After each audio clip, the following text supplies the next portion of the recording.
All right, let's go ahead and get started with the meeting. I was really hoping to have a lot more people here. One of the issues that we have with Zoom is that people don't have to come to the meeting. They can pick up the recording tomorrow or next week or whatever. So a lot of people listen to the recordings that don't come to the meetings, and that's a good and a bad thing. We had a board meeting right after the election and laid out some things we wanted to work on. Two of the items, or three of the people, but two of the items, one of them was to get back to in-person meetings. I think at this point, and this will be on the recording, so anybody listening to this recording has got an idea, feel free to email. I think from a personal point of view, as much as I like the Red Cross, I don't think they're viable anymore because of their rules and regulations. So I started looking at some other places in the same general area around Cheshire Bridge, around Lenox, Limburg, Oh, to see if I could find see if I could sorry. find a restaurant or something that would let us use the side room or back room or something. I found a couple. I need to talk to the managers. They weren't there at the time, so we got some things in the works. But if you can think of any place else to try, the fire station there at I can't think of the road now, Piedmont near Morningside, they have a meeting room in the back we could use, but it only seats about 6 or 8 people. So it might be good for a start. Probably not good once we get back. And I have a feeling that once we get back to having in-person meetings, we'll see the in-person attendance go way up as well. Anyway, that's the first I point. Go ahead. sorry. I have another idea because I'm in my troop for Boy Scouts, and we're right off here by Chambly Road at Chambly First United Methodist Church. I'll type it in the chat. But they have we have a nice little hut we have. You think they would be willing And to open it up to a group to come in once a month and have? I think so. Plus, I've only ever heard about Tuesdays, Mondays, and maybe every once in a while for the Girl Scouts. But I'll have to check with Mr. Steele, who's my whatchamacallit, scoutmaster, and he'd have to check with the church because it's their property. But if so, that may actually work too, because I was able to get a faint signal on my bow thing there too, and there's this big field out there too. All right, Benji, if you'll do that for me and give me the contact information, I'll reach out to them. This is exactly the kind of thing I was hoping would happen. The second thing that came out of our meeting, everybody seemed to mention the second Sunday technical sessions, the actual technical sessions that we used to do. And again, I've already got somebody lined up. I'm aiming to start something in December. So there'll be more information on that later. I don't know if we can use the airport now or not. I don't know if you all know, but Mike at UPO, he's not really as active as he was before. We do have a couple of other people who say they have access to that same room and Bill, can give us access we to it. we officially have it the second and the fourth Sunday. Okay, well, I didn't know that. See, Yeah, we're on their schedule, and Okay, so why don't we aim to restart them in December in that room? Who do I have to talk to get approved? I mean, it's already used for testing, it's right? not approval. It's just a matter of getting in there. And what Lane does for our Sunday testing is he calls security and they let him in. Okay, so let me talk to Lane then and see if we can swing that. Exactly. So that solves that problem. Talk to. That solves that problem because I was thinking we'd have Actually to we'll be there until place. 2 in the testing. So yeah, but the Sunday sessions need to start a little bit earlier. So it'll be open. The room will be open. I mean, okay. And that's on the second Sunday, right? Yes. Okay, let me make a note of that here because I was getting ready to ramp up and find someplace to do that. It was always good for us, except when they changed the combo code and nobody knew what it was. Let me make a note of that one. All right, and the third thing, we were talking about getting the treasury accounts and whatnot bounced around. I know that Ed and Aid have been working on that. Ed, you want to give us a real quick update, and then we'll move on to Tom. You're muted.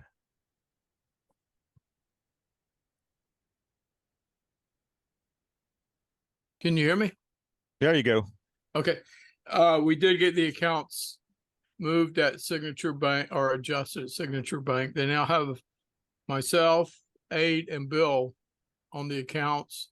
I have a debit card to pay bills with, and Aid got his updated, and Bill, I think you got yours too. Right. And I haven't activated it yet. I was going to wait till everybody got the cards and everything signed.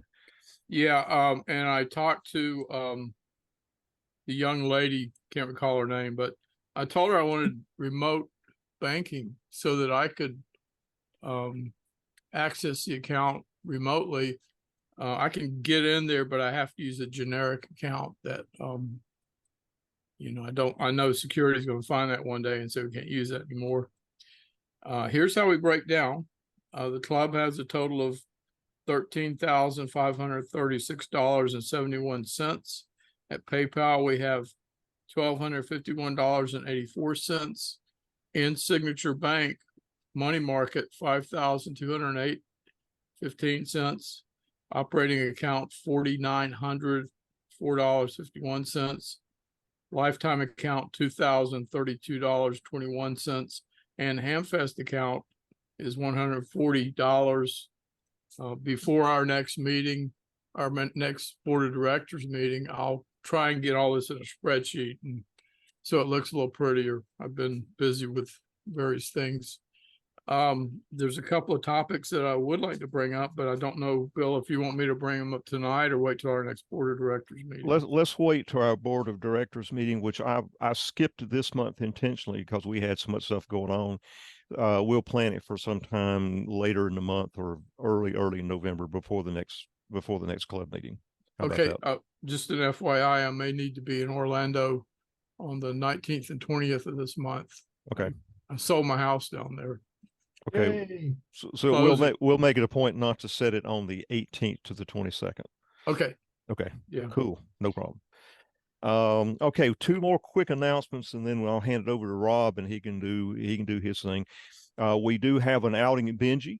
We do have an outing in the park coming up Sunday at Brook Run Park, I'm sorry, in Dunwoody. I sent out an announcement a couple weeks ago. I sent out one today. I may ping another one out Saturday morning just to remind people. The turnout for them has started growing since we did them. The antenna build helped. One of the guys who built an antenna at the antenna build a couple of months ago is going to bring his by. He had to leave early, so he's going to bring it by Sunday. We're going to get it on the air. Nothing proves an antenna works like seeing it actually work. This one will be basically, there's no special reason for it. We're just going to get out and play while the weather is good. The weather should be perfect Sunday as well. Cool, but nice. And then on October 28th at Abbott's Bridge Park, I haven't posted anything on this yet. The Georgia State Parks on the Air group is doing Georgia State Parks on the Air Sprint. Starts at 10 a.m. and runs till 2 p.m. It's fairly short, but I figured this would be a good opportunity to go set up at Abbott's Bridge. It has a park number. It's not too far from the main highways. There is a restroom, which is a big deal. So I'll post that information probably Monday once we get past the second Sunday sesh.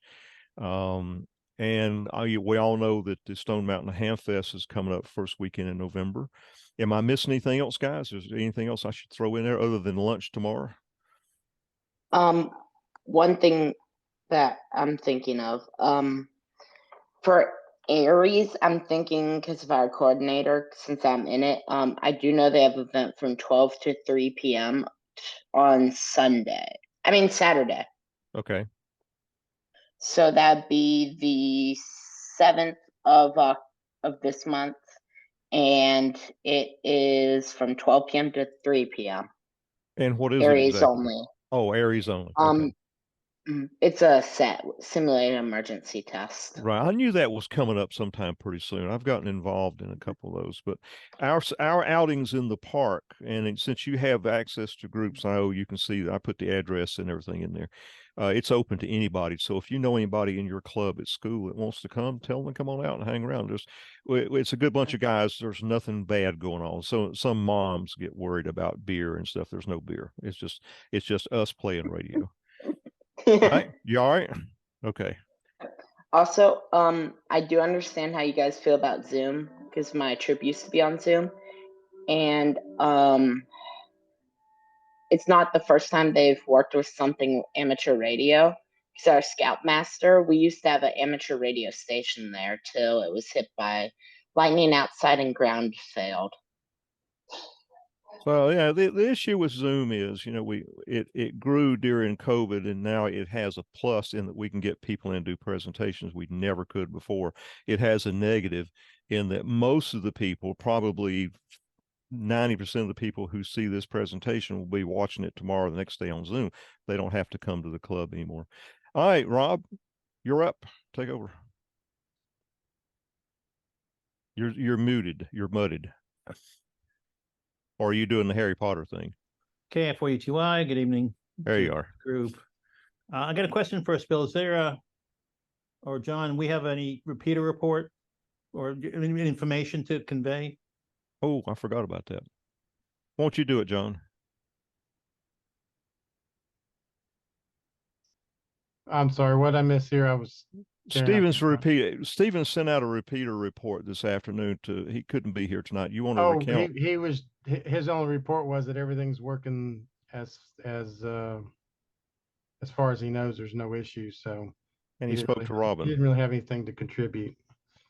And everything has a green light apparently. All right, there you go, Rob. Sorry about that. I actually got it here in front of me and I forgot to read it. Okay. Yeah, where is everybody? Where's the rest of our board? Well, the important people are here. Anyway, I'll apologize to the speaker in advance for the low turnout. I want to do that every month, and I don't. But since our speaker is local and has a sense of humor, yeah. But we know how many people look at the recording tomorrow and next week. I mean, it's in the hundreds. So it'd be nice if everybody showed up. But what the hell? We're still getting coverage. Yeah, they just don't get their questions. Yeah, that's the only difference. Yeah, they don't get to ask questions, which is a big deal. Anyway, in our continuing series of expert speakers that we've had for, I guess this is three years and 1 month. We've got, I think, 35 videos out there, or 36 videos of our Zooms.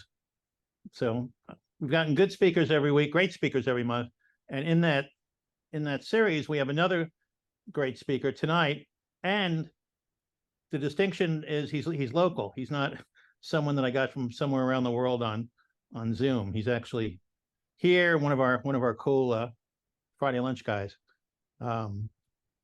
KT4XN, or I was thinking KT4 Cayenne, right? Cayenne, like cayenne pepper.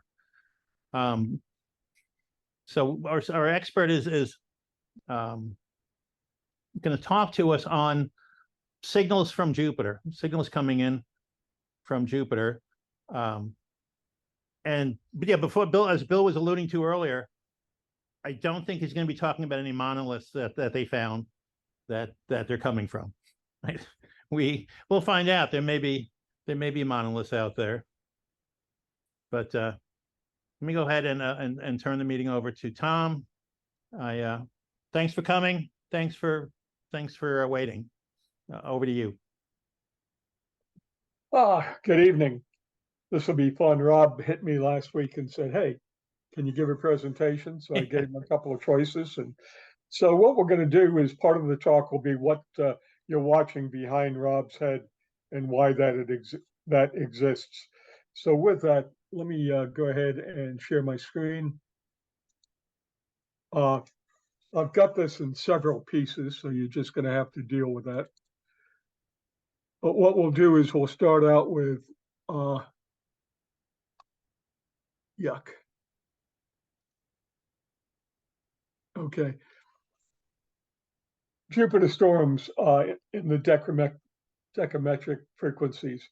What that word means is that's in the 10 to 100 megahertz range. It's a big fancy word that you can use.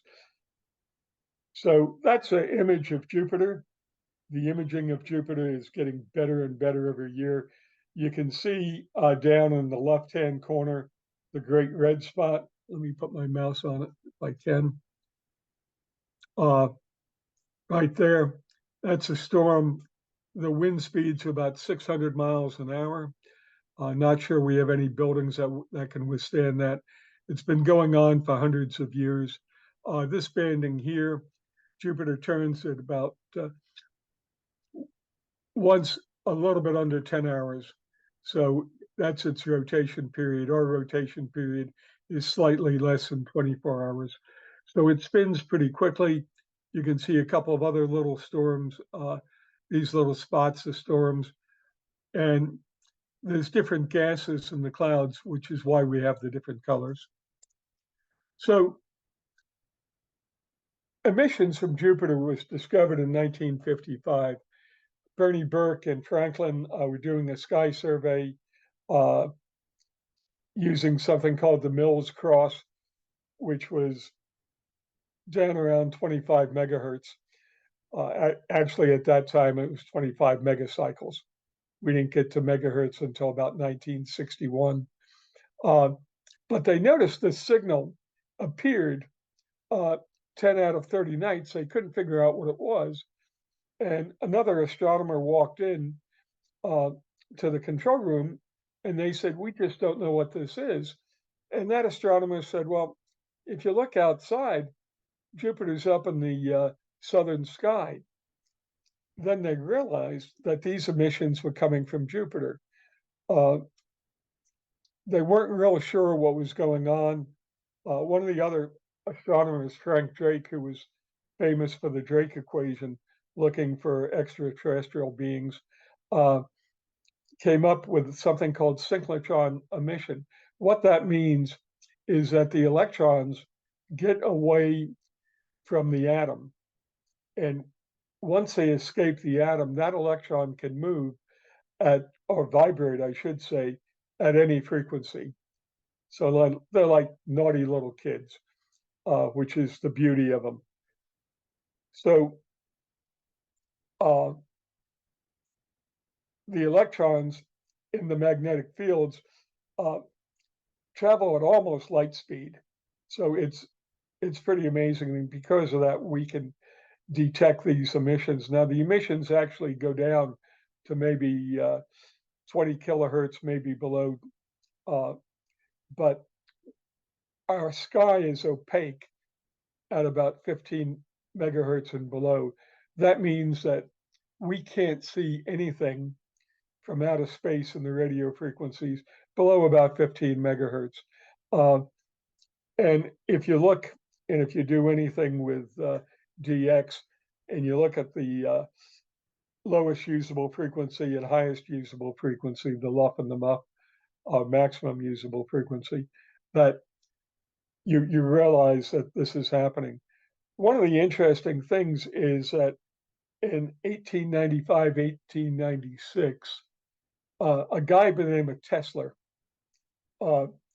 claimed to have heard transmissions from Mars, and they were transmitting something very close to Morse code. We did a study and we looked, and we're pretty certain that what he heard was that he heard the emissions from Jupiter, and they make some very interesting sounds. So that's kind of it. Of course, Tesla was published in the New York Times, and the New York Times said that he had heard the beings on Mars talking. The New York Times also published that the engineers on Mars were far superior to the engineers on Earth. So just remember, the New York Times never lies. Okay, enough of that nonsense. The best area to monitor is really 18 to 23 megahertz. Now, I used to monitor at around 20.1 megahertz, which seemed to be a quiet area. There wasn't a lot of radio stations broadcasting there. There's a project started by NASA called Radio Jove, and we'll talk a bit about that.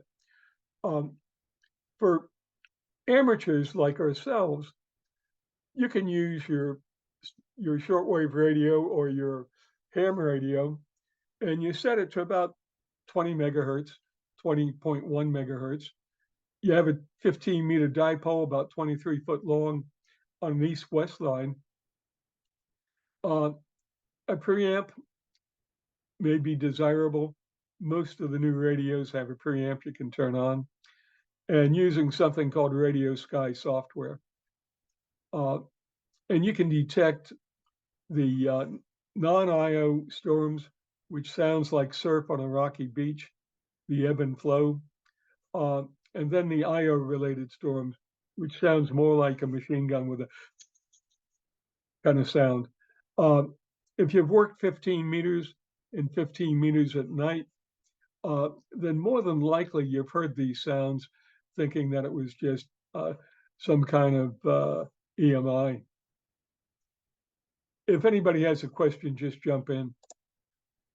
Okay, the non-IOA storms is the most prevalent. Interestingly, Jupiter has the second largest magnetic field in our solar system. The sun, of course, is the first. We come in somewhere around third or fourth. The magnetic fields, and we look at 4 magnetic fields on Jupiter. We identify them very creatively as A, B, C, and D. And again, it sounds like surf on a pebble beach. It's the brightest of the Jovian storms and the easiest to detect. And it's also the most frequent. So the IO-related storms is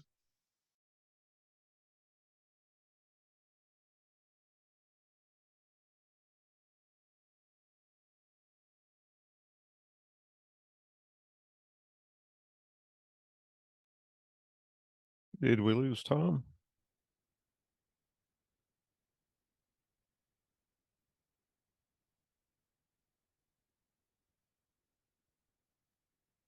Hey, just when we were getting heated up. Yeah. Yeah, we lost audio. Come in, Earth. Come in, Earth. Come in, Earth. Well, his image isn't moving either, so I'm assuming he hiccuped. So we'll wait for him to come back. You know, I started playing with 15 meters a couple years ago, and I've heard these sounds he's talking about, but I had no idea what I was hearing. Yeah, I think we've all heard them, and this is now we're learning about what they are. Yeah. There used to be a roaring sound. I was going to ask him when he, as part of the question and answer, there used to be a roaring sound that would sometimes appear on 80 meters early in the evening. And I always wondered if that wasn't Jupiter coming over the horizon, coming up in the sky. Because it would be prevalent. Once it started, it was there until the sun came up. It could be maybe some planet blocking out your signal, maybe. I don't know. Yeah, Jupiter sounds better though. I like saying, "Hey, I'm getting Jupiter." So I've been telling people that for years, even though I had no proof of it. But 15 meters, especially in the evening, yeah, you do hear some of the sounds he's describing. That little machine gun sound, I always assumed that was some sort of data transmission occurring, except it's real broadband.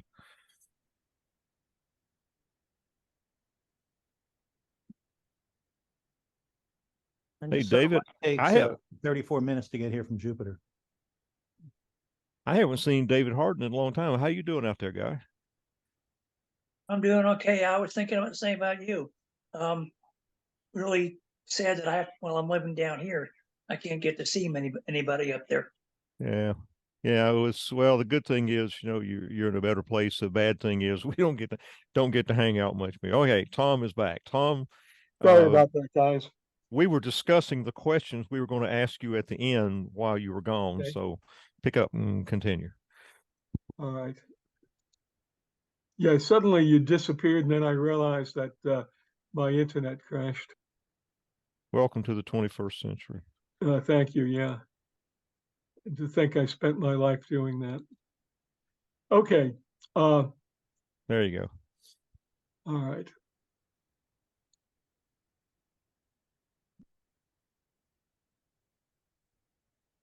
So the frequencies that we can detect Jovian storms is about 16 to 29 megahertz. It drops off pretty quickly after 29 megahertz. The Radio Jove project uses a spectrograph that goes from 16 to 24 megahertz. We'll talk about that shortly. This is an IOB storm using the spectrograph. Everything I'm going to talk about is almost free, with a few exceptions. But you can see these lines here. This is transmissions coming through. And these lines are the IOB storm. So we'll see more of that. The other thing that you can detect at these frequencies is solar storms. And right now, cycle 25 was supposed to be a dud. Well, it's going like gangbusters. So we have solar flares, and there's something called a corona mass ejection. Now, this is where the sun, the nuclear action of the combination of combining of hydrogen into helium takes place deep in the sun. And it takes hundreds of thousands of years for this to come to the surface. And when it does, it will push off and create this huge magnetic field in a plasma. And it's not unusual that it ejects billions of tons of solar material. We have the solar wind, which basically is protons with the electrons ripped off. And this is much stronger than the normal solar wind that's out there. A heavy storm, an X-type storm, X-ray kind of storm, can reach our planet in 15 to 18 hours. Typically, it's 2 to 3 days for the normal. So this is looking at the sun, a solar storm. The lines going across are transmissions, basically from Earth, but suddenly this yellowish, greenish background here gets this very bright purple, and that's what we see. This one was early in the solar cycle in April of 2022. All right, we're going to move on.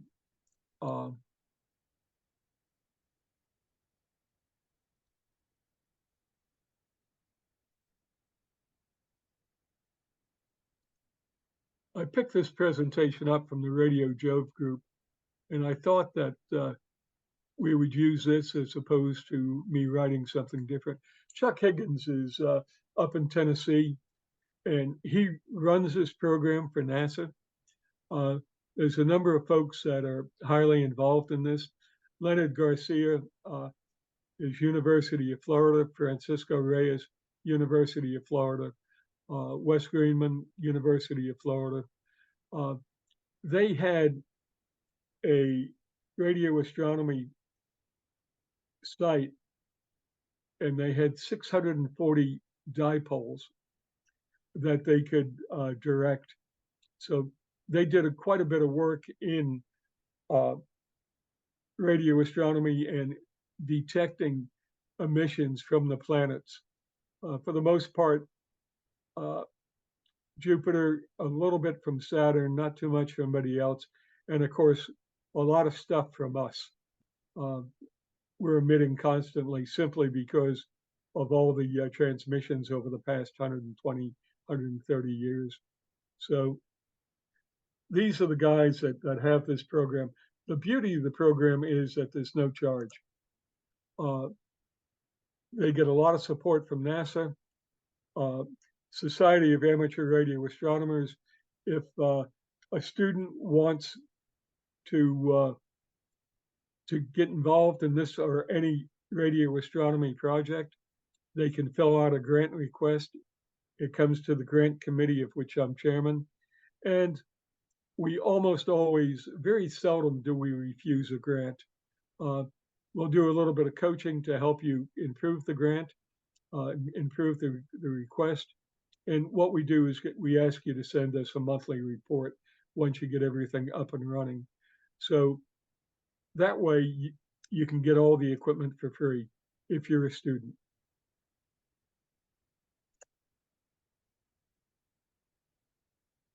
You can see here that on the left, we're looking at the sun and looking at Jupiter. Of course, this is all citizen science, and we have lots of people involved. This will be a big thing coming up on next weekend on the 14th, where we have a partial solar eclipse. Hey, that Tom, your slides a are number not of updating. Go ahead. Your slides are not updating. We're still seeing one that says frequencies that can detect Jovian storms.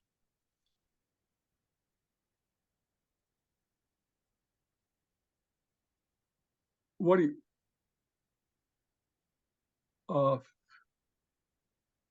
what are you seeing?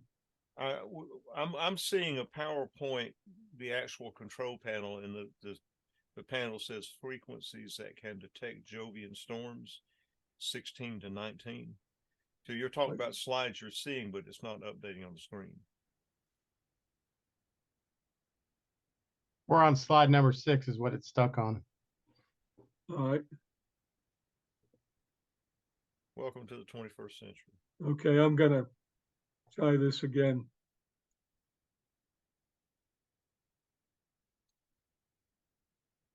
Okay.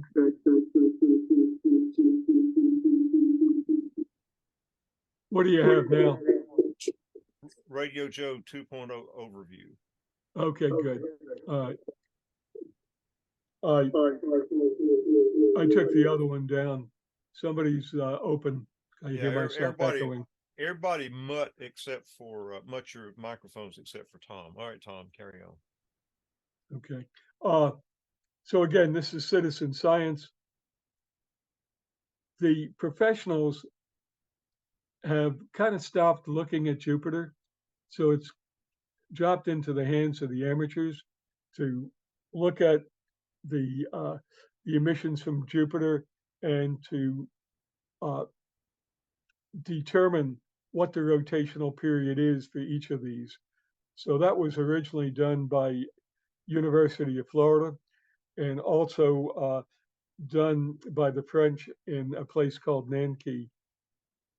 So those are the biggest, the two biggest universities that were doing it. And of course, University of Florida, the funding ended. How does one politely say that their antenna field was copper mined? So all the copper was pulled out and sold by someone. And now they're pulling all the aluminum out and selling that. So that place is pretty much gone. So do you mean it was mined in the sense that it was decommissioned or in the sense that it was robbed, stolen? Stolen. Ugh.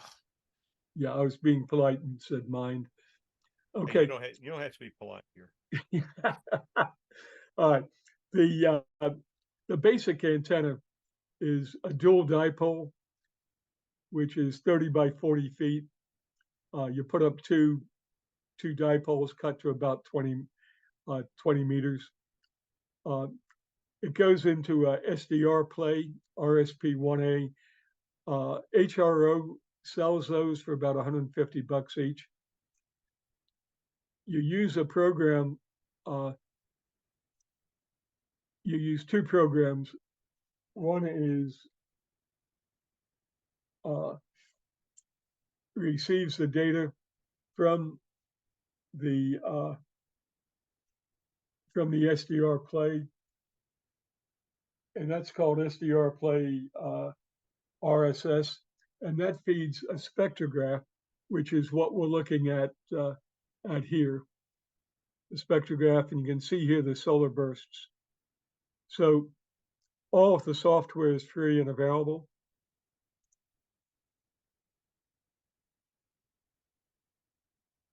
If you have an ICOM receiver, I believe you can use that with this software. The setup is fairly simple. What we recommend is 75 ohm coax. The F to B and C connector comes in to the SVR play and feeds into a PC. I have two running. I have one running on a loop antenna, which is marginal, and I've put up a single dipole. I don't have much of a backyard, so I'm looking to either add a Moxum, which will get me another 3 dB, or to see if I can figure a way to get a second dipole up and hook that up. Computers running Windows 7 or later. I'm currently running Windows 11 on one, Windows 10 on the other. They sell kits, although you can build this yourself, or you may have a lot of this stuff. The unbuilt antenna kit's $220, which gets you the receiver, 100 foot or so of coax, everything that you need to put the dipoles together. And that's where you can order it from Radio Jove. Again, if you're a student, you can request a Sarah grant, and we'll have this shipped to you for free. The other expense is putting up poles. I use the top rail of a security fence. I use 2 of those, and just mount that in a little cement in the ground, and that works fine for me. So that's what about that gets about 150 to $200 to do that. How far off the ground is it supposed to be? It depends on where we are. I think I'm about 18 foot off the ground, because you're interested in the takeoff angle, so that you hit Jupiter. So for this area, it's about 18 foot. Doesn't have to be very high. So again, here's some of the examples. The solar burst, where you can see the difference in the coloration. There's some terrestrial stuff that you can pick up. The Jupiter burst over here, and you can see this signal coming up, kicking off. Radar sweeps. If you're listening at 15 and 20 meters, quite often you'll hear something come whizzing through your signal, through your receiver. And these are radar sweeps. They happen quite often. Where I am now in the afternoon, I get some RFI. I haven't been able to sort out where it's from, but that's one of the things I'm trying to hunt down. This kind of shows you where we have locations in the United Stations in the United States, pretty much all over. And the website is Radio Jove. You can just Google Radio Jove and you'll get that.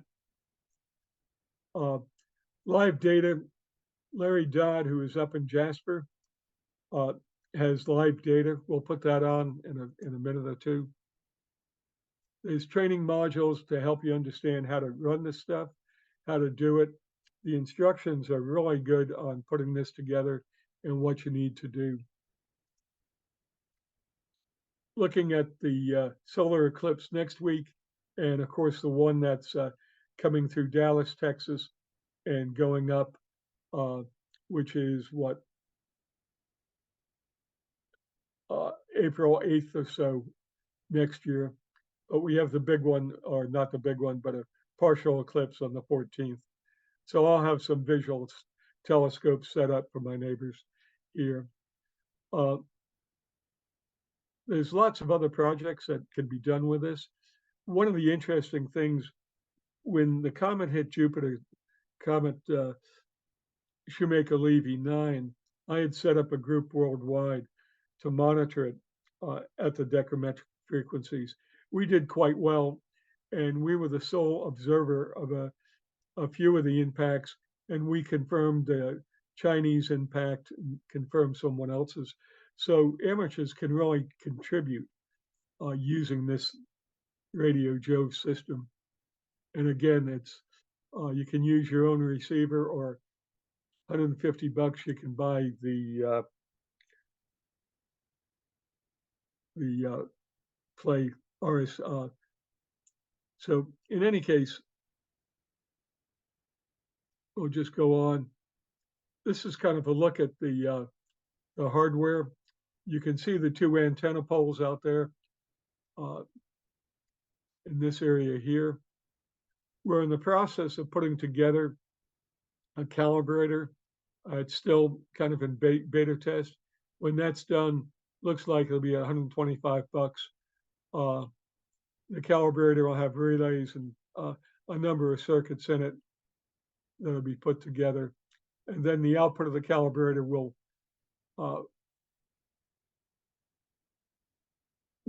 calibrate the spectrograph for us.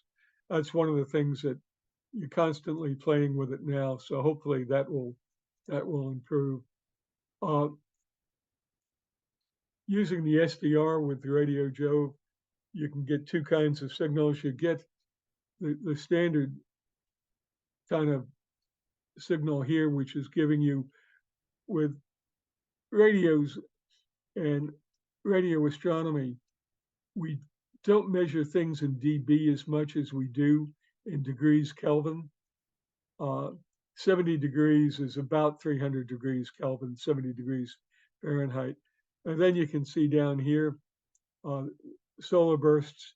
And this also can be RFI, which right now I've got a bunch of it. I think it's one of my neighbor's TVs, but we'll have to do a little bit more work to check that out. So that's it. Let's take a look.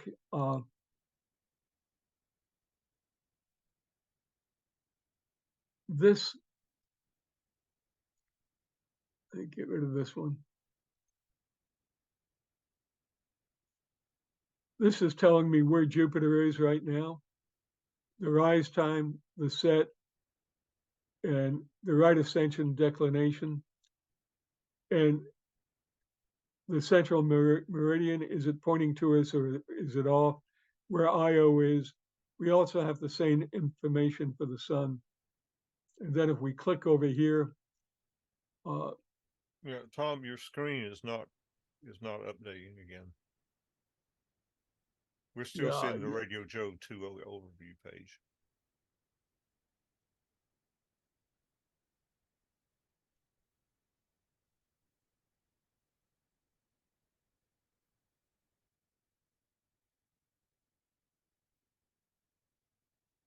Okay, let me share the screen again.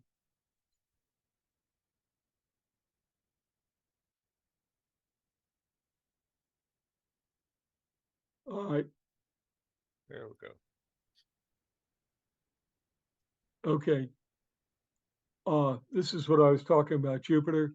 It tells you what altitude it's at, the azimuth, the rise time, the set time, and then in astronomical terms, the right ascension declination, which is where it's located on the sky. The sun, it's a similar kind of thing with a date. We're looking at UT time. It's 1842. And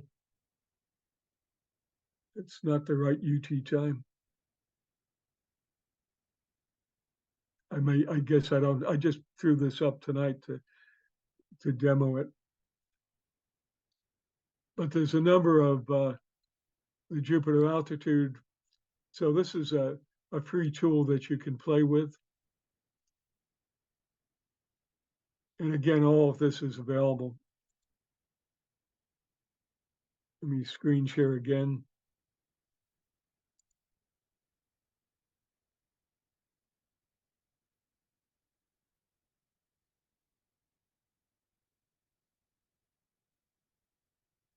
Okay. This is storm predictions. So you can look at the non-IOA storm, when it can occur, the IOA, the IOB, C, the C storm. So it gives you the times. in UT time. And you can print it out. Hey, Tom, and the Io storms coming from Io, is that what they are? Yeah, they're basically from Io. As Io, as a magnetic field from Jupiter strikes Io, and the Io torus, and I didn't mention it, but it's filled with electrons, and those electrons are free, and they're basically down in the 10 to 30 megahertz area. Energy. Yeah, Io's the moon with all the volcanoes, right? Yeah, that's the one with all the volcanoes. Okay. Europa is the ice or the underwater. Yeah. Yeah, but we're not supposed to land on Europa. That's right. You can have the whole universe except That's right. for Europa. Okay. I'm going to screen share again. I can find my screen share. Ah, yuck.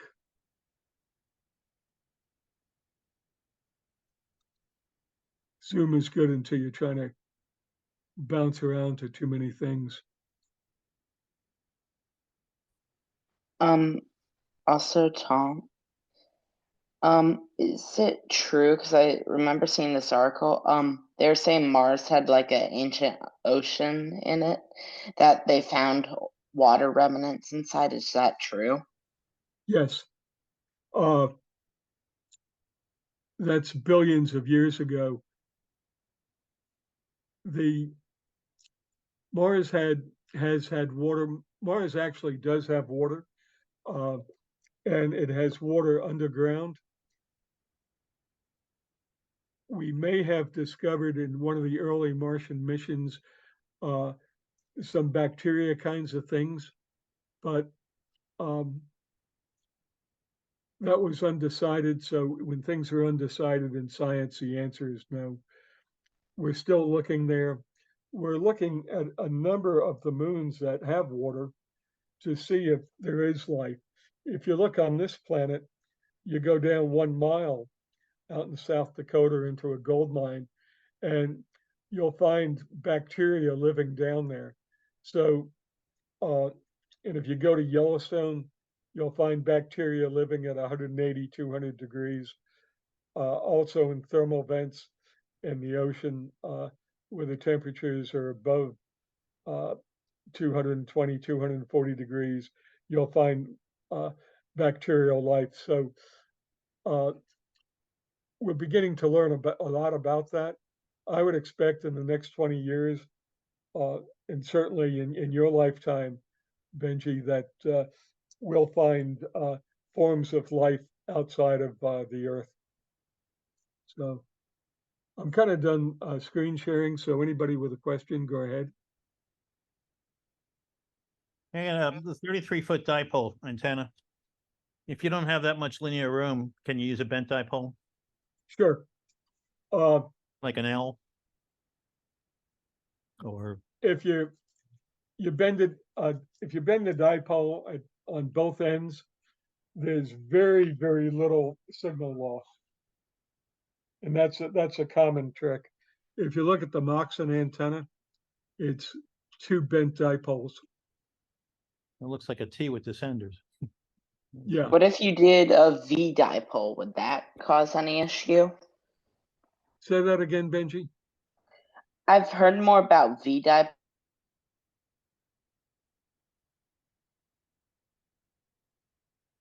I still didn't get the question, Benji. I think we lost Benji. Yeah, I think he was asking about a V dipole, but we don't want to answer it till there he is. There he is. There it goes. Sorry. Fun internet here. What kind so, of dipole? V dipole, would that work? Where it's like in the shape of a V. So when you're looking at it, it would be something like that. Oh yeah, that'll work fine. Okay. Yeah, that'll work. That will certainly get you the solar activity, which is what you want. Okay. So what you want to do is you want to just Google Radio Jove, and that will give you all the information, and you can download all the software. Yep. And I again, already have it pulled up.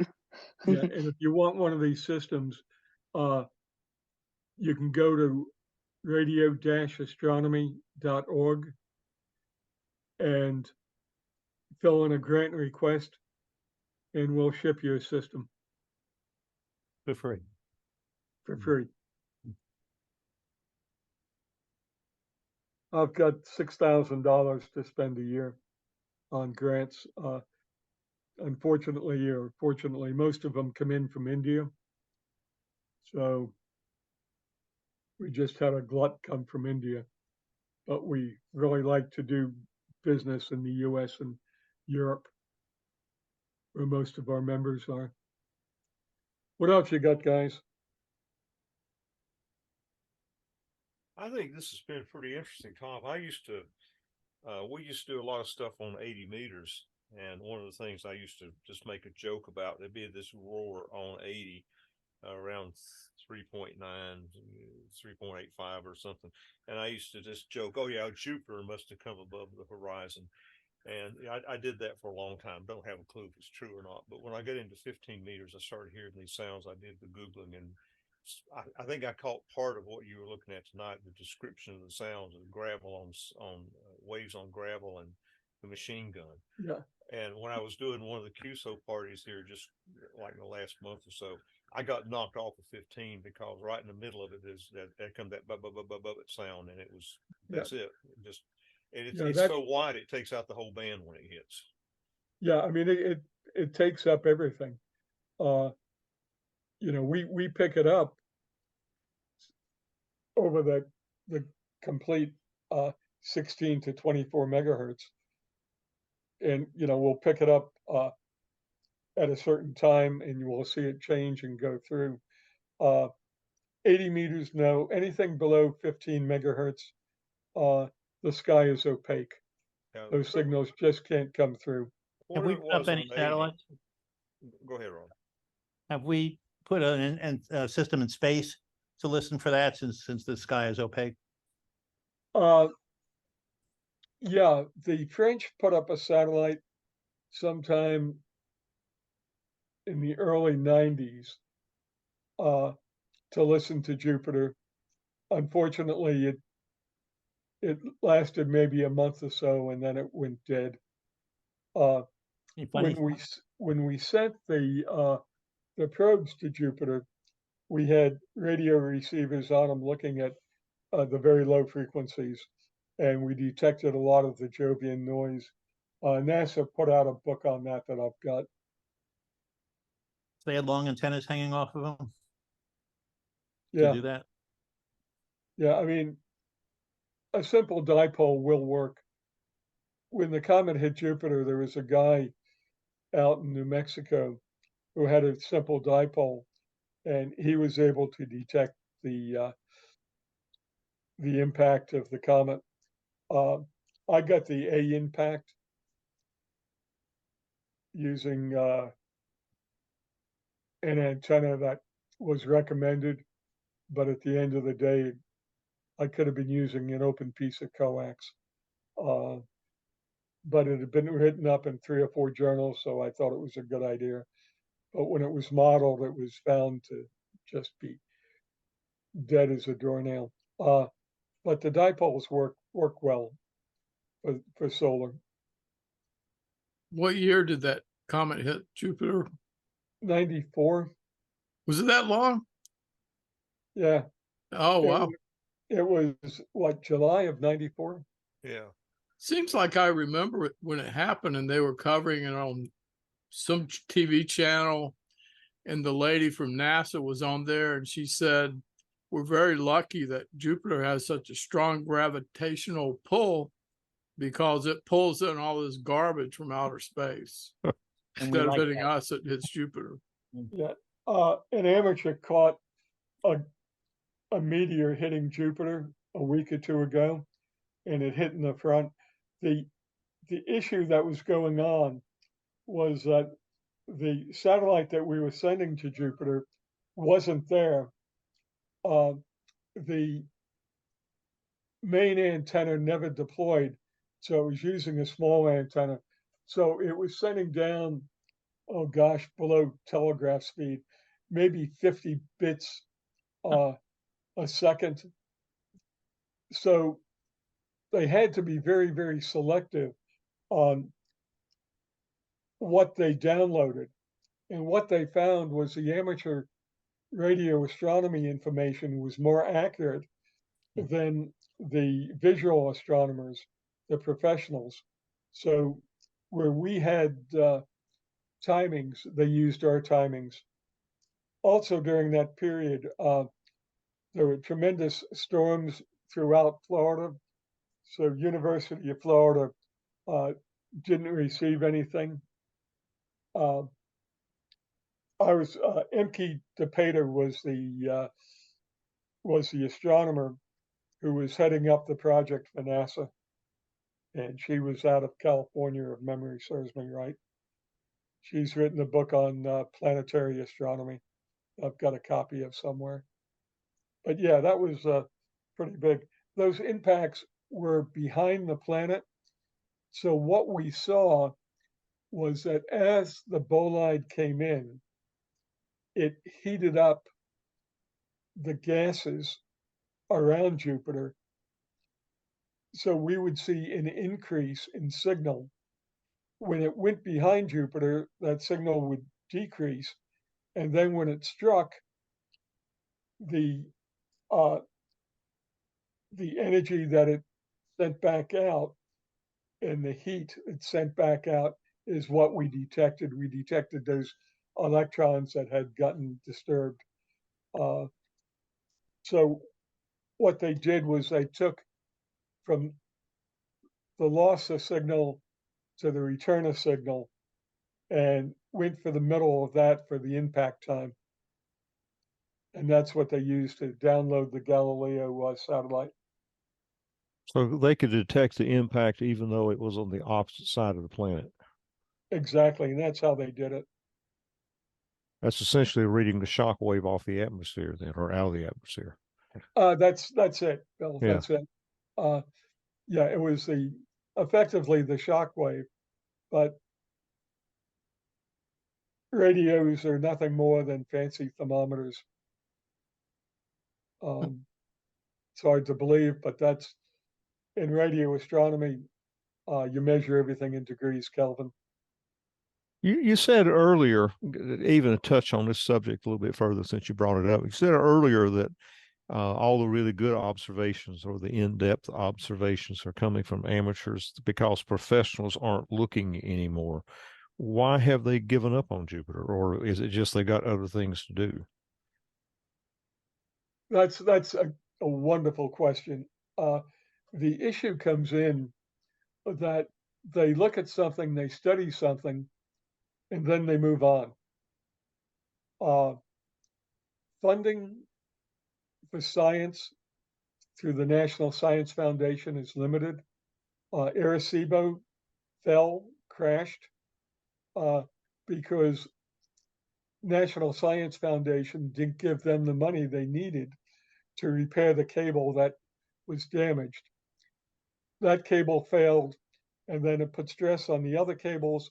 It's in a saltwater environment, and the cables just failed, causing the loss of that telescope.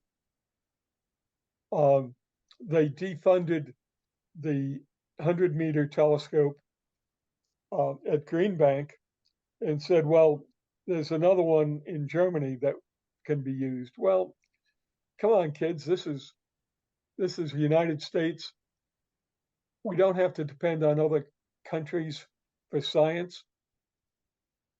We had been a leader in science. We should continue to be a leader in science. And so the issue is that we put money into too many other things and not to get political, but we work on a 2-year cycle. You look at Russia and China, they work on 5 and 10-year cycles. It's just the way our government works. Yeah.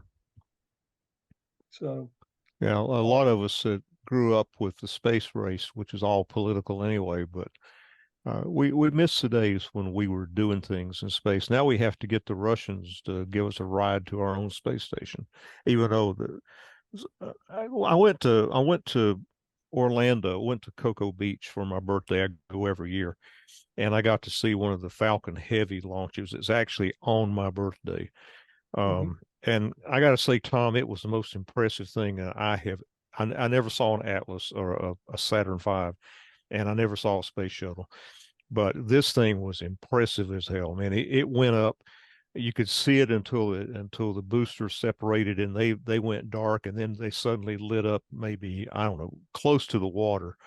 And I got to see both of those boosters land standing straight up, one of them, and then about 10 seconds later, the other one. Couldn't have Yep. been more than 3 miles away. And there's a sonic boom that came off and I always wondered why there were two sonic booms. And I found out it's because there's a shock off the leading edge and a shock off the trailing edge. Yeah. And they were like four sonic boom, boom, boom, and then boom, boom. And I got to say, if the kids nowadays, like Benji's gone, if the kids Benji's age had been raised watching this happen, there might be a lot more excitement about it than there is. The younger generation just doesn't seem to care.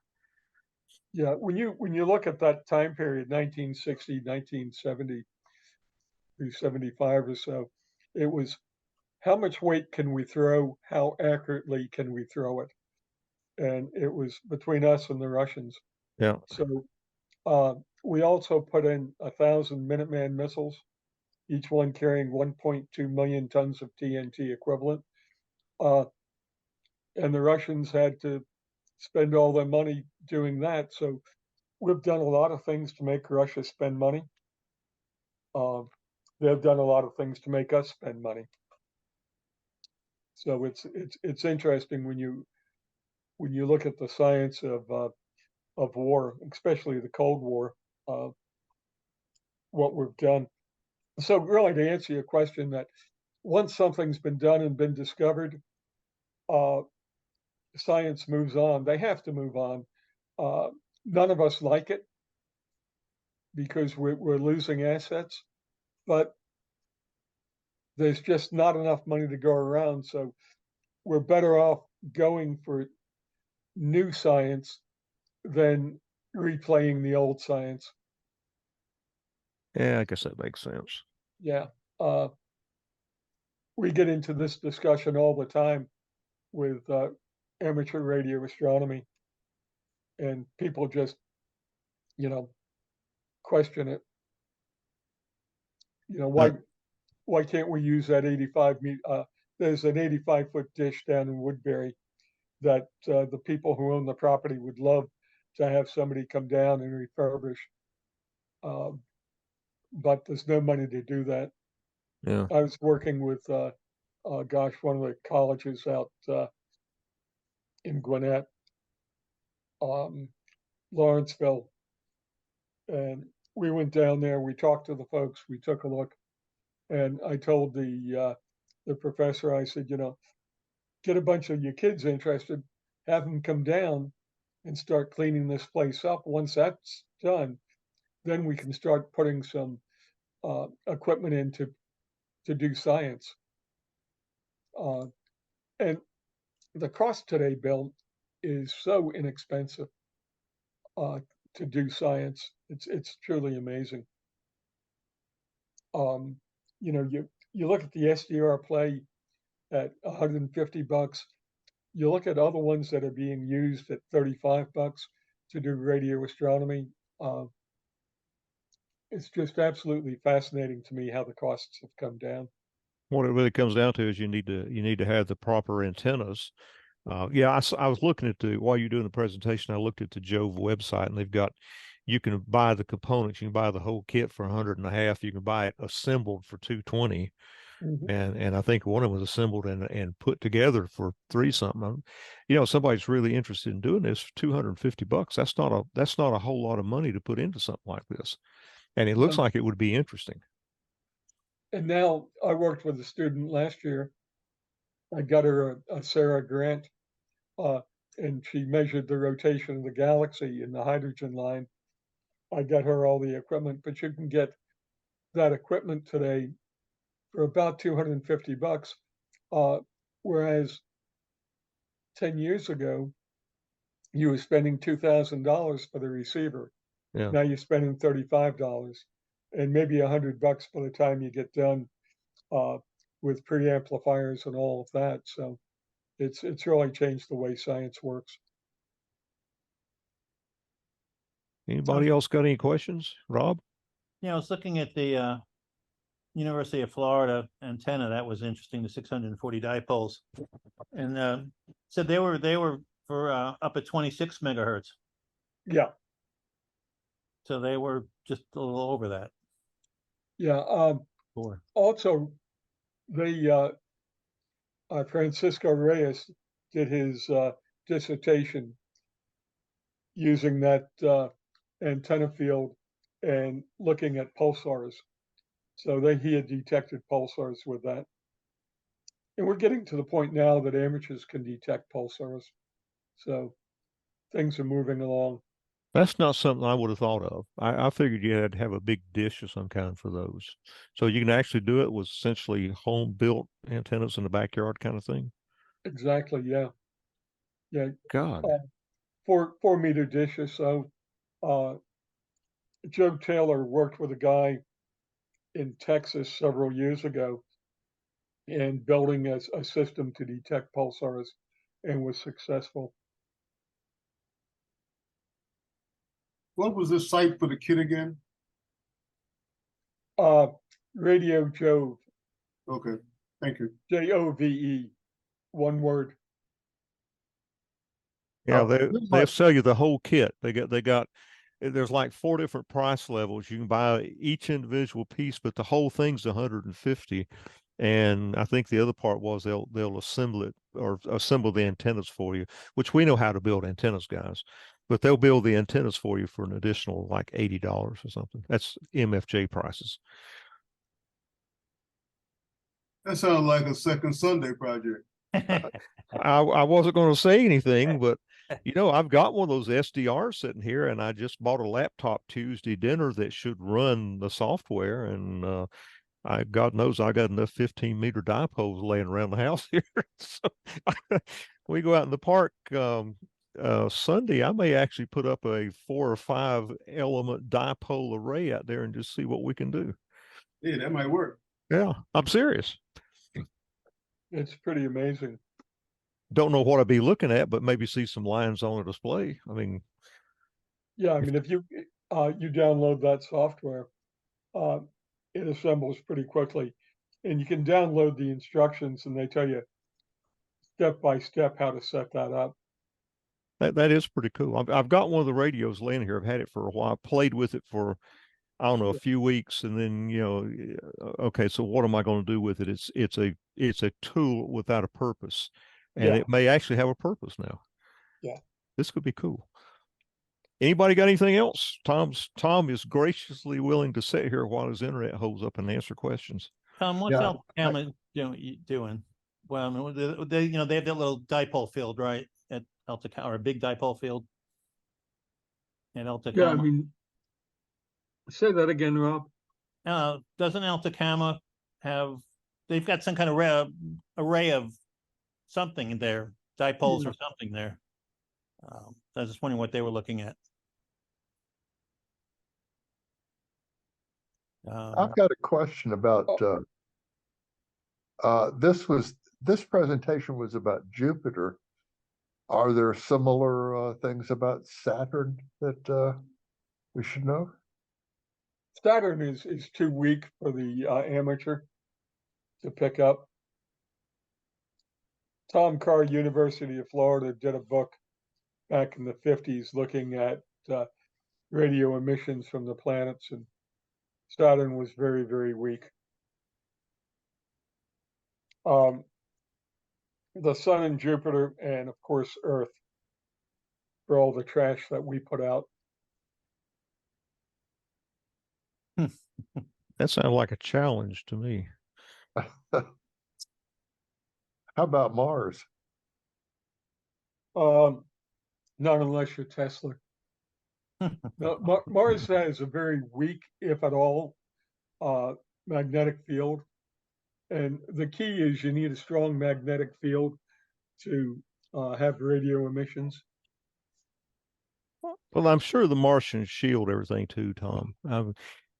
You Well, know, they the used to most do sure the most sure sign of advanced civilization on Mars is the fact that they land the rovers and they never see anything. I mean, those guys are smart enough to get everything the hell out of the way before the rovers land, right? And all they see just bare dirt. And the guys are sitting on the other side of the hill, just laughing at those dumb Earth machines rolling around out there. someone That's had all. a script That's my that theory. said this was allegedly a picture from Mars, and I looked and it was a spray can. Uh, I couldn't get enough detail to read what it was, but I don't know. It could have been shaving cream or something. I don't know. Or WD-40. Yeah, Marvin's very efficient at moving things around. I mean, they got to be So- clever enough to know where the thing's going to land so they can clear out. It just becomes an amusement park for them. I mean, come on, guys. That fits just as well as any other, hypothesis you can come up with. So Well, they used Tom, to do a good job of shooting them down. Yeah, Ed. Well, the ones they can't hide from, they just crash into the ground. Yeah. so have you ever heard of a guy called Richard Hoagland? Oh God, yes. Oh, Monument He's on always Mars. on Coast to Coast AM. Yeah, I have the book, and I've got the video of that. There's a door on Mars. There's also a hut on the backside of the moon. You ever The drive hall. at night and see the kudzu and see it become creatures? It's the hollow moon though. Now the new thing, Tom, is that the moon is an artificial construct, and if you go down a couple kilometers deep in there, it's all framework and I-beams. Yeah, more than likely. I enjoyed listening to Art Bell when Hoagland was on because I didn't believe anything he said, and therefore it's pure entertainment. That's a lot. You can say that about a lot of people on Coast to Coast AM. They have some good people on there, sometimes I'll be scientists, back in a but a second. lot of it's a bunch of quacks. Yeah, Is it still on? yeah, it's Yeah, George Norrie. George Norrie. Yeah. Oh yeah, Art Bell. I know he didn't last long after.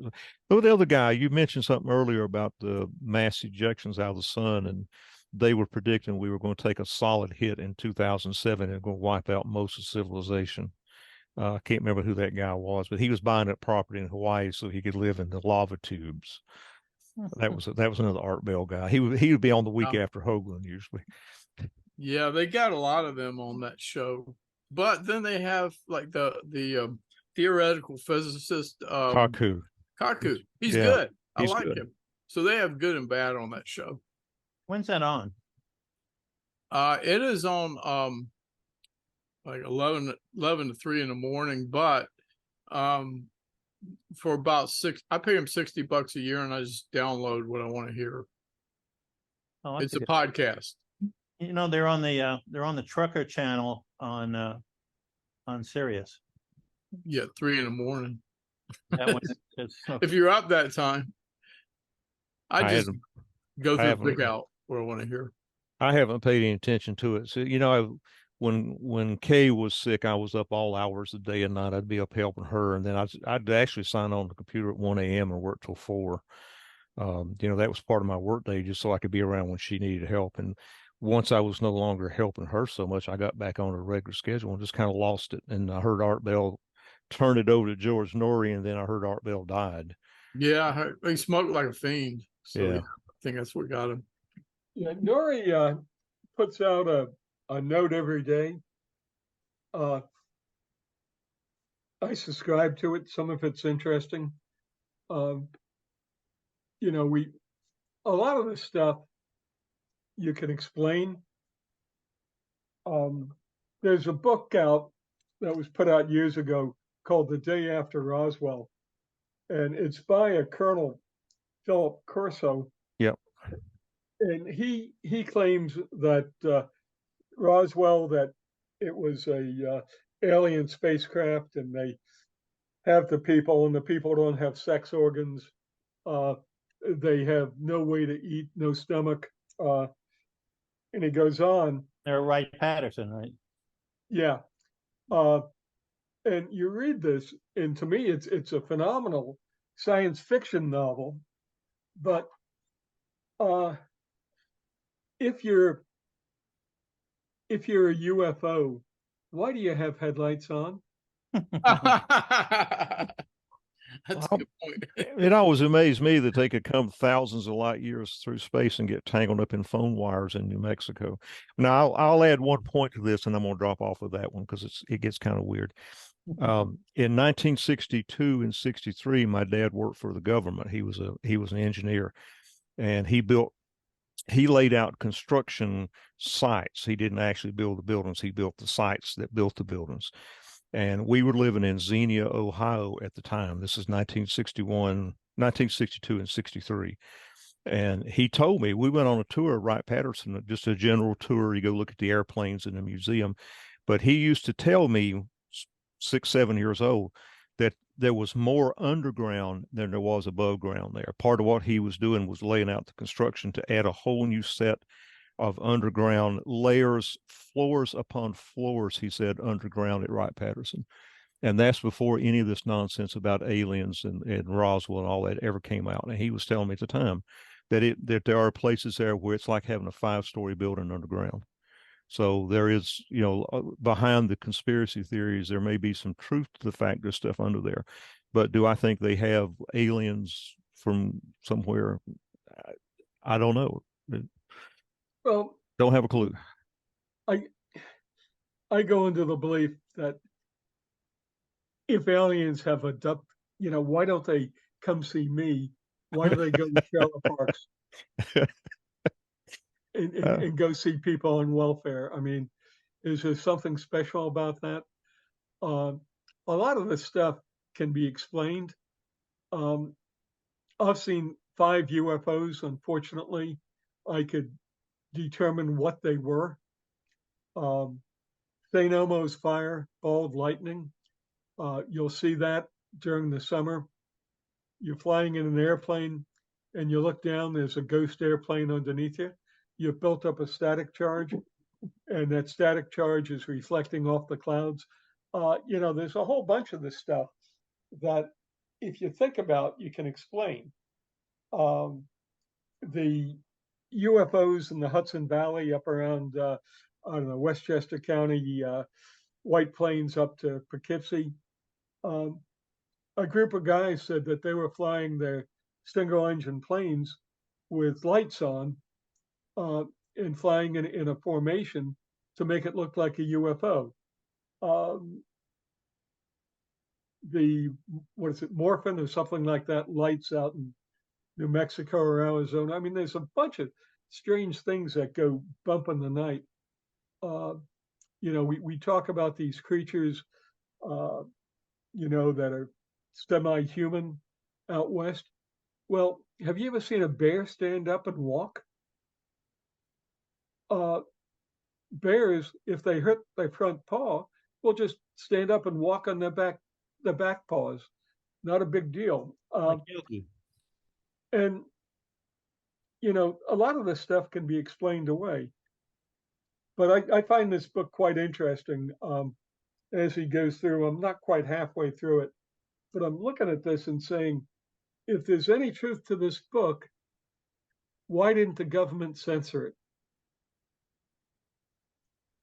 Yeah, you got to wonder. I think I read that book some time ago, Tom. It was, I do a lot of eclectic reading, and I found that Graham Hancock stuff is also good if you want to, because he comes up with some stuff that sounds like science fiction, and then, by God, he goes out and he finds photographic evidence to suggest that what he's saying might be true. Yeah. And it's sort of, he walks that boundary between science fiction and this guy is knowing something we don't know. So it's always kind of fun to speculate about that stuff. I had something else I was going to go with that, and it went out of my head while we were talking. You know how there is the SETI Institute has got yeah, that's another Art Bell guy, Seth Shostak. He's a character. Yeah. These guys are serious, and I've met Seth. I've had dinner with Seth. I've had dinner with the boss of the SETI Institute. there's a movie out, the UFO movie they don't want you to see. And you can go out to YouTube and you can pick up the trailers. And the SETI Institute is gonna run that. There was the one not too long ago of the Navy pilot chasing a UFO. That's a good one. Yeah. If you look at that, he was picking that up with his infrared detector. And was there a plane ahead of him with two engines? Because when you look at that UFO, infrared detector, you can see two distinct hotspots. That seemed to flip back and forth. Yeah, so I mean, well, the plane wasn't doing those maneuvers though. It might have been a plane, but nothing. That 90-degree turn and. Yeah, but we've never seen anything. Do these aerodynamic. You don't see that 90-degree turn in any of the images that we've seen. Tyson's response to that, if you know who I'm talking about, was perfect. Yeah. He said, we got $24 million worth of detection equipment on this plane, and the only thing it can see is a tic-tac. Yeah. All right, Tom, you got anything else? Now, this recording is going to go good because as soon as we put on there, we mentioned Art Bell, and we'll get 10,000 views on this. Remember, Art Bell was a ham, so it's appropriate to talk about him. Oh God, you heard the story about his antenna that he put up around his property, right? What was it, 4,000 feet of wire, and he put it on telephone poles, and he put like 5 loops around his property, and brought it all down to a condenser. When they went to put in the radio, it was producing over 400 volts of DC at the antenna plug. It was utterly useless, but he plugged it into his batteries and charged his batteries up. Tom, you got anything else you want to throw at us? No, that's it. I've enjoyed it, guys.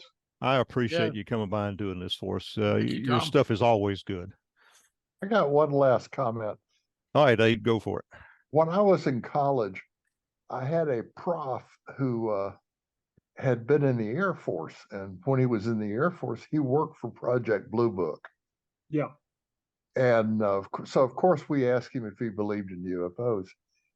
And his answer was that when he first started working for Project Blue Book, he absolutely positively believed in UFOs. And he said that, but the time he left Project Blue Book, he absolutely positively believed that if there was anything out there, we'd never be able to prove it because witnesses were so poor. Yeah. Well, that's it. We tend not to remember things, and when we're questioned, we can enhance what we thought we saw. So there's that. But here's one for you that was never explained. 30 or 40 miles north of Lewistown, Montana, there is a Minuteman flight. Minuteman flights 10 missiles with a launch control center.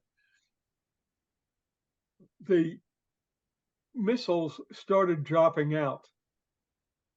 And when I first heard of this, I said that the electricity out there wasn't that great.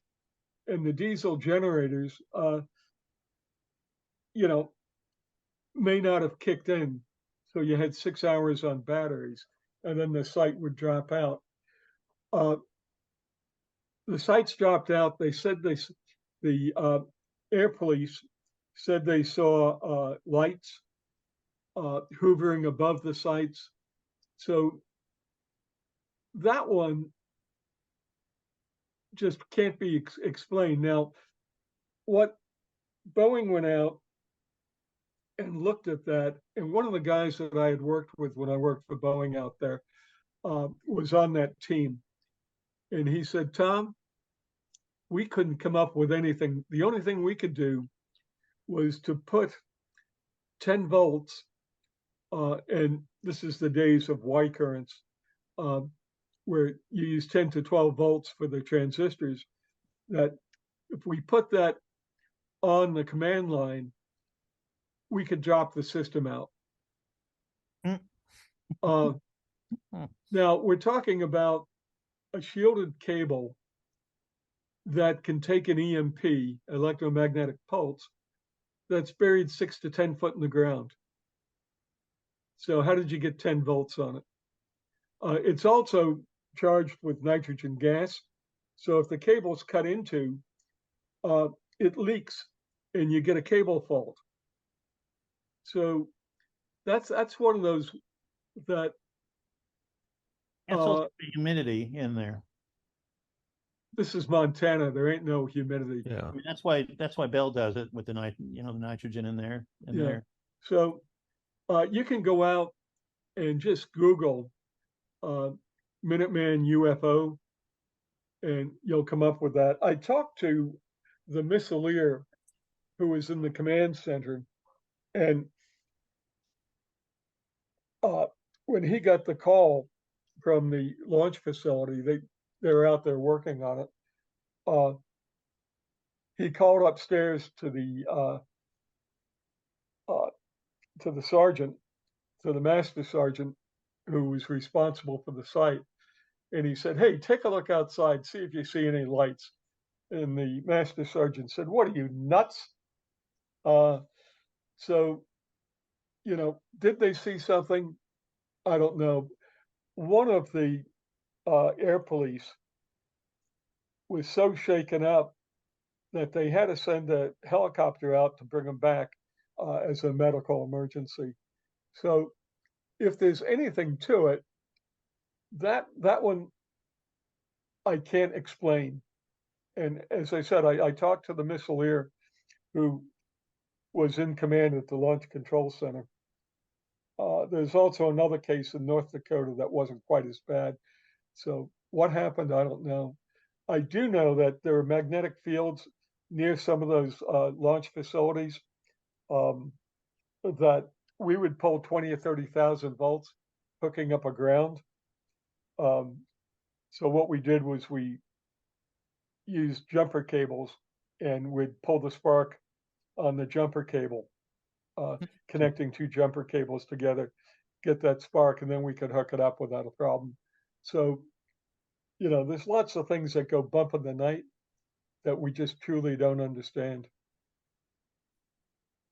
Yeah, there's supposed to be, on all these UFO shows or strange shows, there's some connection between UFOs and some of our nuclear facilities, beyond the one that you're talking about. Yeah. I mean, that's what, some people are saying. But, we just lost an F-35, and the question was, how could we lose an F-35? Well, number one, it doesn't squawk. Number two, it's stealth. You can't see it on radar. So if it's not squawking who it is and where it is, and if you don't see it on radar, how can you not lose it? Yeah, it's hard to see anyway. Yeah, I mean, they're stealth. I think they said the low frequency radar could see it. But the 400 megahertz stuff, not the millimeter. I noticed when I was down at Tybee last weekend, I went to the beach. There were two Coast Guard ships out there crisscrossing somewhere around. There's two sea lanes that go out of the Savannah River, and they were crisscrossing back and forth out there. And they'd go kind of, I can't judge the distance, but they go like halfway to the horizon to the south and then turn around and come back. And the other one would cross almost like they were walking picket or something. And I got to wondering if it seems like every couple of years I see them out there doing that. I wonder if they're still looking for that hydrogen bomb they dropped right off in the Savannah River right there. I always keep wondering if this trip to Tybee is going to be my last trip to Tybee. Oh, they say there's no core in it. Of course, they would say that, right?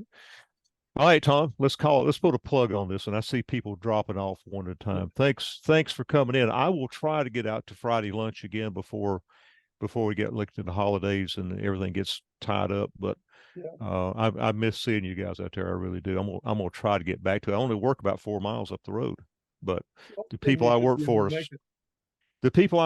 have a time clock mentality, buddy. Lunch is 1 hour, and at 1 hour and 5 minutes, somebody be tapping their foot. So, got to put it both a little bit longer. Thanks, Tom. For the ham. All right, guys. I've enjoyed. All right, Do we have any more business? Anybody? We're down now to the board. We're missing who we missing Val. Anybody have any business? We're going to close the meeting at 9:05 Eastern time as God intended. All right, that's it. We'll see y'all next month. Thanks, Tom. Send me a Sure, note, see you Bill, guys. as to where you want the recording to start and end. I'd say get the whole thing. Okay.